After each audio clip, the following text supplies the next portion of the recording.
Hello and welcome to Season of War. Zack and I are back again today for another Age of Sigmar battle report. Today playing a mission of two kind of heavy-hitting combat armies who just want to get in and chop each other up and not fall down themselves. Yep, two melee armies that have zero magic. Yes, love it. This is classic, honest Warhammer, we'll call it. And then just as we get into things, a couple of quick announcements. As you guys know, this is all printable scenery terrain we 3D printed using their files, so check them out if you're interested in high quality terrain that takes a lot of the work out of the process for you. And then I also want to give a shout out to X Planet, our local game store, and friends of the channel, as we're continuing to expand out all our armies in terms of adding even new models and stuff to OBR. There's a few I'm working on. All the new upcoming armies, the Luna stuff I all recently grabbed.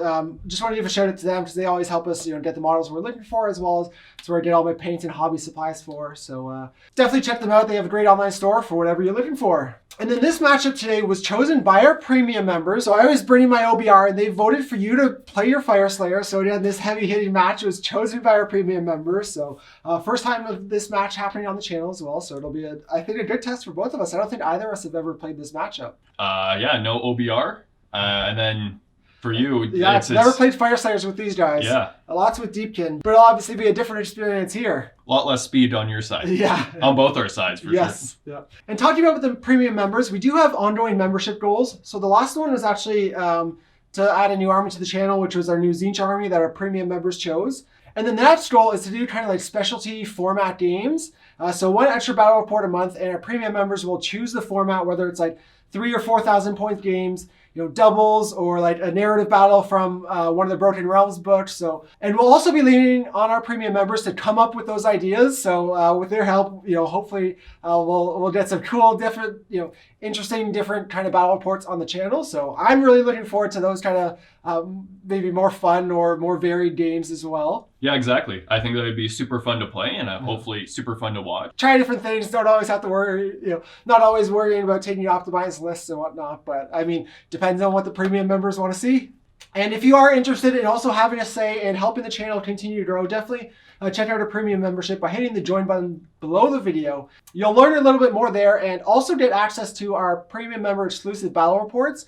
We put out one a month right now, but one of our future goals is actually to put out one a week extra just for our premium members. So that's double the amount of battle reports. So anytime you do join our premium membership, you do get access to all the previous exclusive ones. So there's potentially a good bunch waiting for you that you can go back and watch. So again, we appreciate anyone that checks that out. That is the backbone of the channel and going to make it possible for us to continue to grow the channel sustainably and improve and again expand and add more and more content as we go. But on to today's battle, again chosen by our premium members. Zack, do you want to take us through your army first? Yeah, so if you guys watched the last Fyreslayers report, this is an identical list in terms of heroes and my 3 blocks of 20 Hearthguard. There's the only few changes is now Hermdar. I have my 3 blocks of 20 Hearthguard. This time my Lords of the Lodge battalion has the poleaxes. And then I have my 5 heroes, which is the Orc Runefather, who's my general. He has the Hermdar command trait, which gives him -1 to wound in a Wholly Within 12 bubble. Nice. So anything that's within that bubble gets -1 to wound. His artifact lets him reroll wounds against heroes. And then one other special effect. Then I have a Battlesmith. And then I have my 3 priests. So I have my my 2 rune smiters. One is underground right now. He has the Prayer of Searing Heat. So that's -1 to hit on a unit Wholly Within 18 on a 3-up. My other Rune Master has Prayer of Ash, so that's +1 to save on a unit. And then my other Rune Smiter, he gives Run and Charge. Nice. That's my list. Awesome. Cool. Well, for me with OBR today, obviously you guys have seen recently, I love running Hordes of Mortek. So I have 2 big 40 blocks here today. Running it in Mortis Praetorians though, so I have Catacross as my general, and then my last unit of battle line is just 5 Death Riders. Gives me a little bit of speed to run around. And then I have the named Liege Archcavalos Xantos as my second hero, and 1 singular catapult, because whenever I run 1, I get way more output than when I run 2 or more. So gotta go with the statistics of it. For whatever reason, yeah, that somehow is how it works out all the time. But yeah, so 1 here, so not going too heavy into the shooting. Obviously, this will be an interesting matchup of both of us trying to outbody each other on objectives. Yeah, a pure attrition matchup. Yes. And then the mission we're playing today is Forcing the Hand, so one of the new ones from the GHB 2020. 3 objectives on either side, kind of. And during our own turns, our opponent chooses one of their objectives to be worth 3 points. So if you can go grab that, you get an extra 3 points. And every other objective is just worth 1. And we're playing in the realm of Ulgu, so all the terrain is blocking line of sight. And there's a command ability for a kind of like that short range hero summon teleport thing. Cheeky teleport. Yeah, it's interesting. Once per game. And the realm spell obviously has no impact here as we have no wizards at all again. Yeah. But we did choose auxiliary objectives as normal. What 2 did you choose? So I went a little bit boring again with my first one, so I did territorial. I'm going to pick that objective over there as territorial. Sense. I don't think that one's being touched. And then the next one I have is overwhelm, and that's to slay a hero, one of your heroes with a battle line unit, which I'm hoping to do at some point during this game. And then for me, I chose overwhelm also in this. Again, 2 big units of Mortet. Hopefully I'll kill your heroes. I need to kill them to, be able to kill your normal dwarves faster. Yeah. And then the second one I chose was pillage. So I picked a terrain piece wholly in your territory, which this is like just wholly within your territory, which is perfect in this mission. And again, just have to end within 3 of that at the end of the battle round. So shouldn't be too hard. But with that said, here with your battalion, you were 5 drops to my 6 drops. So you do have choice of how the game starts, Zach.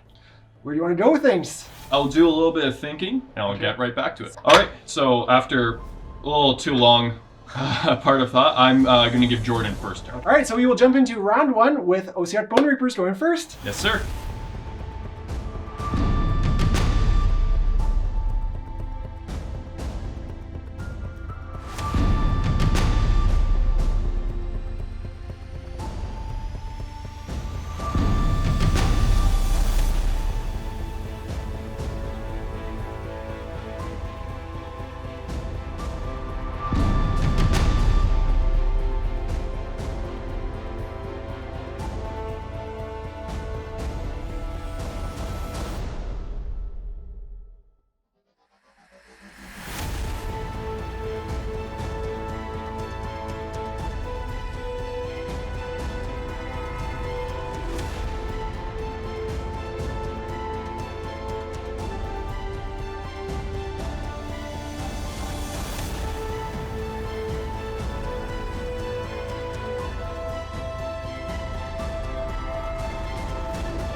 All right, so turn 1 with OBR. Not too eventful here. Didn't even get to shoot my catapult because of all the obscuring terrain. No matter where I positioned it, I didn't have any line of sight to any of your units, so I just ran it to push it forward a little bit, as I did with pretty much my whole army. Here, I got lucky with a run roll of 5, and with +1 to run, it meant I could get a couple guys and then just put 1 on that objective. Giving me an extra point here, so I'm up 4 points this round, which is a pretty decent start. Yes. And otherwise, move my heroes up behind, trying to keep them somewhat shielded. Have the Death Riders out here, who are kind of out on their own if you decide to deep strike up and go for that objective, which is very possible. But otherwise, I mean, I'm out of your threat ranges with the a lot of your units. Besides them, they could run in charge. But these guys are out of the game for the first turn. If you win the double, they can get in. But at least trying to mitigate 1 turn so you're not getting 3 activations, or 4 activations out of them over 2 turns. It's a risk you're willing to take. Yeah. So yeah, with that, I'm scoring 4 points here, as I said. Very uneventful. I am +1 to hit and +1 to save, kind of across the board. So ready to get some dwarves up in my grill. But we'll jump right into bottom of turn 1. The Fyreslayers' turn coming up. Let's do it.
Okay, so Fyreslayers, bottom of turn 1.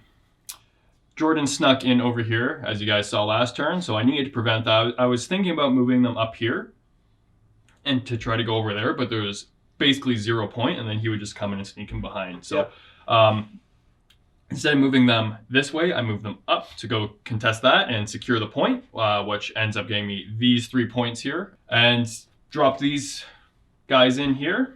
My thought process was I wanted to stay outside of the Mortex charge range. If these guys don't get the charge off, if obviously they got the charge off, it'd be irrelevant. It would be a quick leap and a hop over there to get the charge in.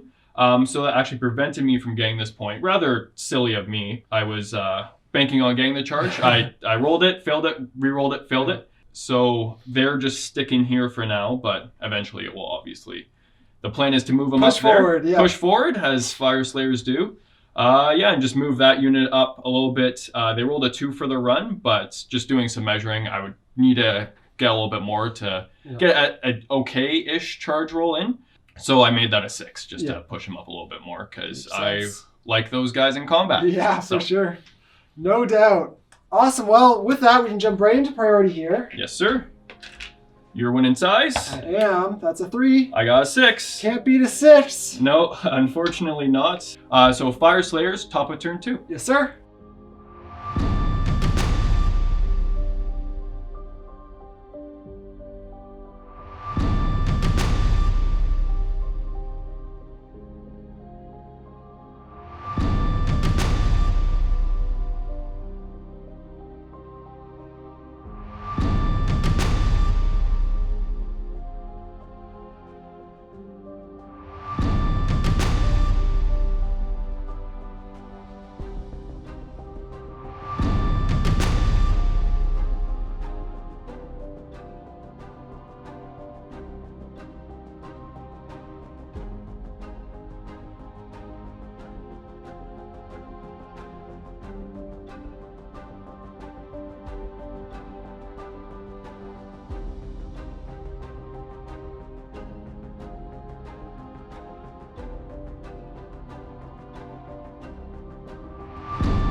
All right, so top of turn 2 for Fyreslayers here.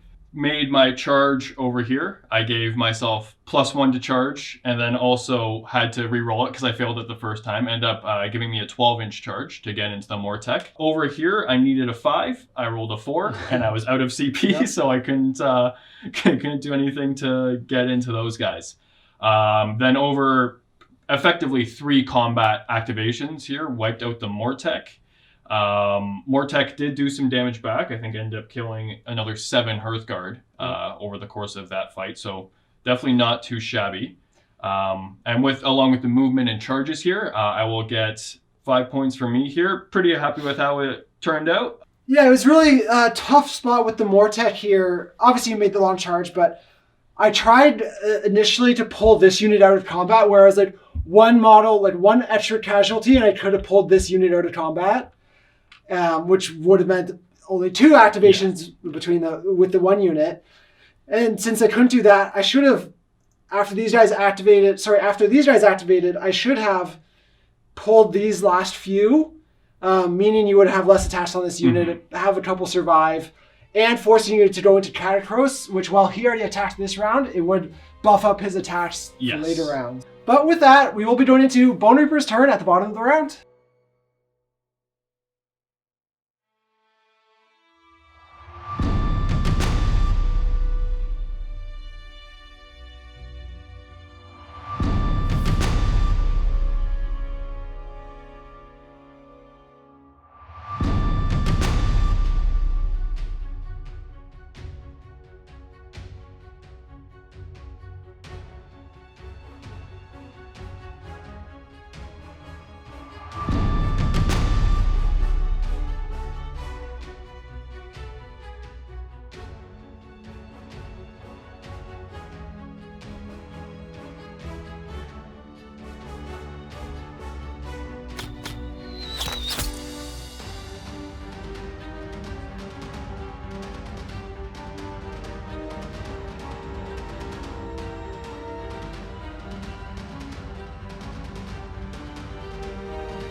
Alright, so Bonereapers turn 2.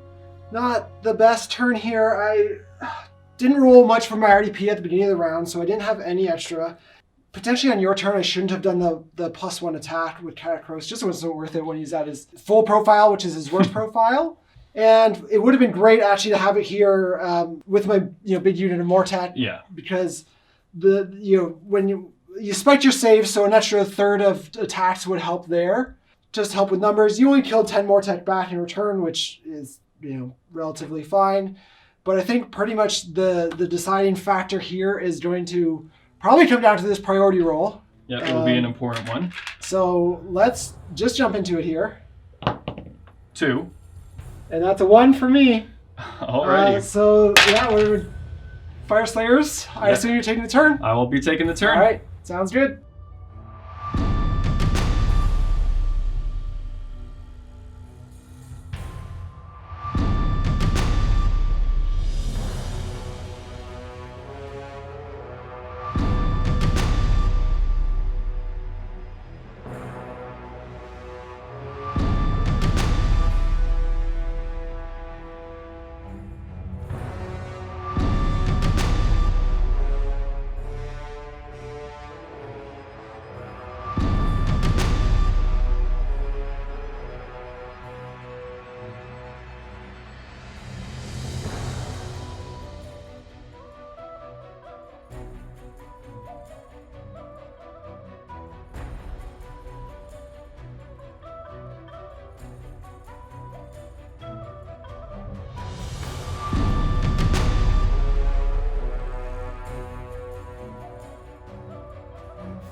Okay, so Fyreslayers, top of turn 3 here.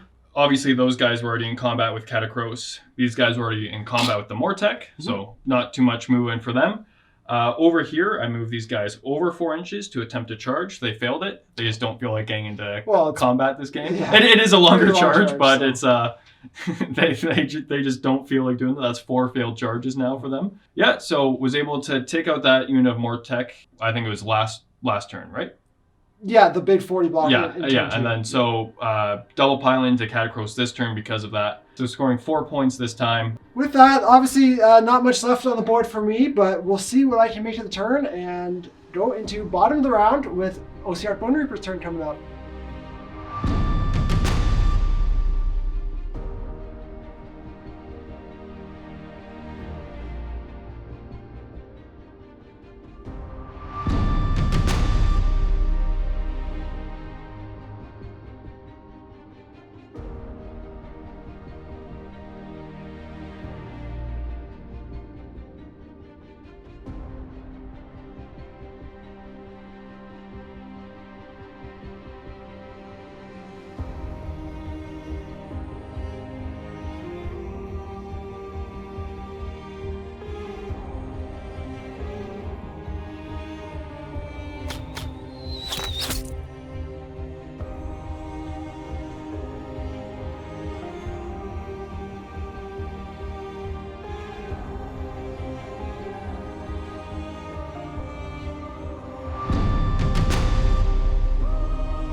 Alrighty, so Bonereapers turn 3 here. But despite the circumstances, basically went as effectively as I kind of really could hope for. Not entirely, actually, because I didn't kill that hero that should have died. Which would have actually also made them easier to kill because they wouldn't have had their 4 up, so I probably would have got a couple more of them. So damage-wise didn't go super effectively, but kind of the overall plan otherwise, I retreated at the Mortet to keep a body on that objective and a bunch on here, so you really won't be able to take that from me unless you kill the Mortet. I got the Death Riders over here into this hero, again, didn't take him out, and Xantos then was not able to finish off these guys either. And then with my Crawler, I did charge in over here, basically giving Zack 2 options. One, he's tagged, stuck in combat. The other one is he double piles in away from the objective, also exposing his heroes. But obviously didn't, not everything is going to plan, and you did end up taking out the catapult, moving further from like the center of the board, which I'm okay with. Yeah. As we've seen, the best way to deal with Hearthguard Berserkers is to avoid them. So, Zack, I think we can just jump into this. Yeah. Let's give it a go. Yes, sir. I got 5. That's on the rocks. Yeah. That's a 1. All right. Jordan, you've continued your streak, unfortunately, of knowing this priority. I will be taking this turn. Sounds good. Also worth mentioning, I did score 3 points here. Yeah. Would have loved, again, priority here because I would have scored 6 automatically. Can't always get what you want. So we will be jumping into round 4 with Fyreslayers going first. Yes, sir.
Okay, so Fyreslayers turn 4. Yep. Move these guys over here, so now I take this point. Moved those guys up. They had a 6-inch charge. I rolled a 3, and I had to roll a 6 here for auto run to get them onto that point, so I wasn't able to re-roll that charge, unfortunately. No command point. Yep. They didn't retreat these guys. I can't because they were wholly within 18 anyways, but I wanted to go into the Liege, and didn't get many wounds or attacks through, unfortunately. So he's still hanging in there with 2 wounds. Sir. Surprised, but happy to see that. So yes. No complaint. Yeah, so that was the end of my turn. I will score 4 again, going into Bonereapers, bottom of turn 4. Yes, sir. Let's do it.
All right, so bottom of round 4, OBR turn 4, just waiting for a priority to try and turn the tide.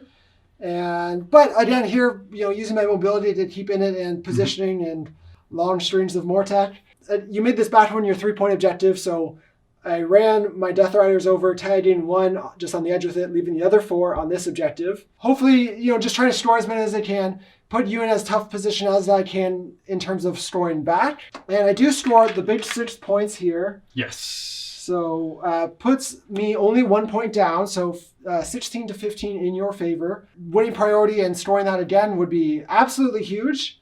If I don't, it could be trouble, but we'll let the dice decide. Yes, sir. It's a 2. And a 6. All right. So we'll keep the turn order here. Yep. Fyreslayers, top of round 5. Sounds good.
Okay, Fyreslayers turn 5. Moved over here to, charge and do damage, but also claim the objective. Ran these guys over to get there, ran my Rune Master over there, so I also capped that objective. During a charge, I capped this objective over here as well. Unfortunately, that priority, every single priority throughout this game were all big for me and would have been definitely big game bringers back for you. So in this case, I captured 5 objectives. 7 points here. 7 points. So at this point, it would, with the units that Jordan has on the table, it would be physically impossible to No, I definitely get it, so.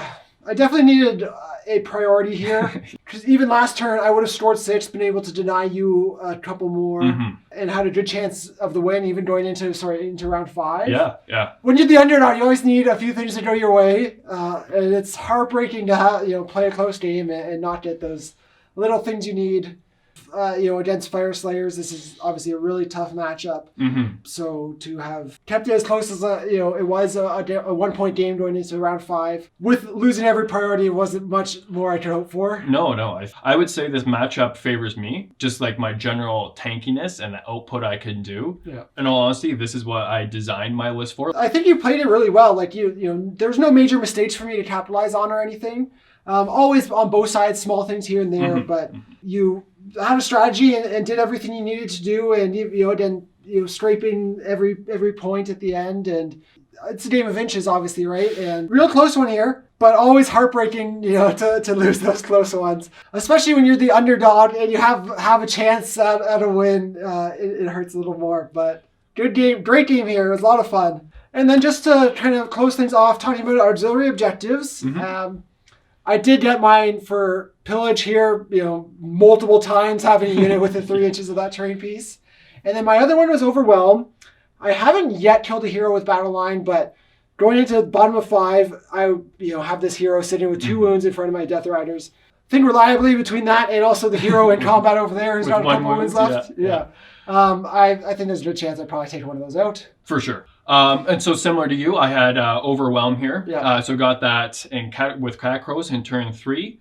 And then a very similar thing to mine and Jordan's last battle report. I ended up not getting territorial here for turn 1 to 2 because it's a battle round for each one. And so at the end of battle round 2, Jordan came and capped this one. Yes. But turn 4 to 5, I did end up getting it for consecutive turns. Yeah. So as long as I don't take it bottom of 5, which I don't think there's any chance to. So yeah, so I would score both my auxiliaries. Nice, awesome. Well, with that, we will wrap things up for today. Hope you guys enjoyed this battle report. Good in your face, smashing it right from turn 1. So lots of combat, lots of dice rolling on both sides. So good, clean match here. But again, don't forget to hit like and subscribe on the video, and check out the premium membership if you want to help support the channel a little more and get access to some more battle reports and more exciting content coming up. But with that, hope to see you guys soon in another battle report.